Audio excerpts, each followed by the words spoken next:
ಎಲ್ರಿಗೂ ನಮಸ್ಕಾರ. ಇವತ್ತು ಹಲವರ ಜೀವನದಲ್ಲಿ ನಾವು ಕಾಣುವಂಥ ಪ್ರಮುಖ ವಿಷಯದ ಬಗ್ಗೆ ಮಾತಾಡೋಣ. ಅದು ಆತ್ಮವಿಶ್ವಾಸದ ಕೊರತೆ. ಬಹಳಷ್ಟು ಜನರು ಪ್ರತಿಭಾವಂತರಾಗಿದ್ದರೆ, ಜ್ಞಾನವಿರುತ್ತೆ, ಕಷ್ಟಪಟ್ಟು ಕೆಲಸ ಮಾಡುವಂಥ ಗುಣವೂ ಕೂಡ ಅವರಲ್ಲಿರುತ್ತೆ. ಆದರೆ ಒಂದು ವಿಷಯ ಅವರ ಬೆಳವಣಿಗೆಗೆ ಅಡ್ಡಿಯಾಗತ್ತೆ, ಅದು ಆತ್ಮವಿಶ್ವಾಸದ ಕೊರತೆ.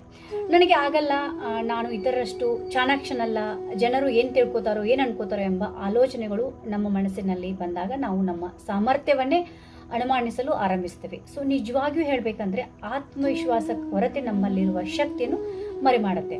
ಸೊ ಆತ್ಮವಿಶ್ವಾಸ ಏಕೆ ಕಡಿಮೆ ಆಗ್ತಾ ಇದೆ? ಕೆಲವೊಮ್ಮೆ ನಾವು ಬಾಲ್ಯದಲ್ಲಿ ಕೇಳಿದ ನಕಾರಾತ್ಮಕ ಮಾತುಗಳು, ಜೀವನದಲ್ಲಿ ಎದುರಾದಂಥ ಸೋಲುಗಳು, ಅಥವಾ ಇತರರೊಂದಿಗೆ ನಮ್ಮನ್ನು ಹೋಲಿಸಿಕೊಳ್ಳುವಂಥ ಅಭ್ಯಾಸ ಇದಕ್ಕೆ ಕಾರಣವಾಗಬಹುದು ಅಂತ ನಾನು ನಂಬ್ಕೊಂಡಿದ್ದೀನಿ. ಸೊ ವಿಶೇಷವಾಗಿ ಇಂದಿನ ಸಾಮಾಜಿಕ ಜಾಲತಾಣಗಳ ಯುಗದಲ್ಲಿ ನಾವೇನು ಮಾಡ್ತೀವಿ, ಇತರರ ಯಶಸ್ಸನ್ನು ನೋಡಿ ನಮ್ಮ ಜೀವನವನ್ನು ಕಡಿಮೆ ಅಂತ ಭಾವಿಸ್ತೀವಿ. ಅದು ಸಾಮಾನ್ಯವಾಗಿದೆ. ಸೊ ಆದರೆ ಒಂದು ವಿಷಯವನ್ನು ನೀವು ನೆನಪಿಟ್ಕೊಳ್ಳಿ, ಪ್ರತಿಯೊಬ್ಬರ ಜೀವನದ ಪಯಣ ವಿಭಿನ್ನ.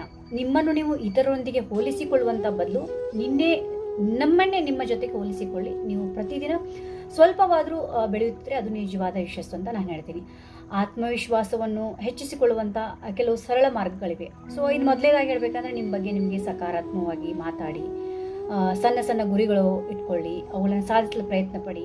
ಮೂರನೇದಾಗಿ ಹೇಳಬೇಕಂದ್ರೆ, ತಪ್ಪುಗಳ ಬಗ್ಗೆ ಭಯಪಡಬೇಡಿ, ಏಕೆಂದರೆ ತಪ್ಪುಗಳು ನಮ್ಮನ್ನು ಉತ್ತಮ ವ್ಯಕ್ತಿಯನ್ನಾಗಿ ರೂಪಿಸುತ್ತೆ.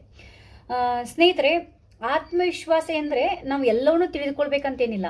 ಏನೂ ಗೊತ್ತಿಲ್ಲದಿದ್ದರೂ ಕಲಿಯುವಂಥ ಧೈರ್ಯ ಹೊಂದಿರಬೇಕು. ಸೋಲಿನ ಭಯ ಇದ್ದರೂ ಮುಂದೆ ಹೆಜ್ಜೆ ಇಡುವುದು.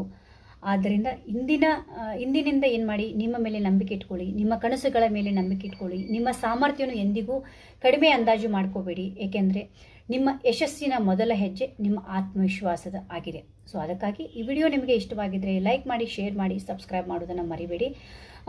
ಮತ್ತೆ ಮತ್ತೊಂದು ಉತ್ತಮ ವಿಷಯದೊಂದಿಗೆ ನಿಮ್ಮನ್ನು ಭೇಟಿ ಆಗ್ತೀನಿ. ಅಲ್ಲಿ ತನಕ ಎಲ್ಲರಿಗೂ ಧನ್ಯವಾದಗಳು.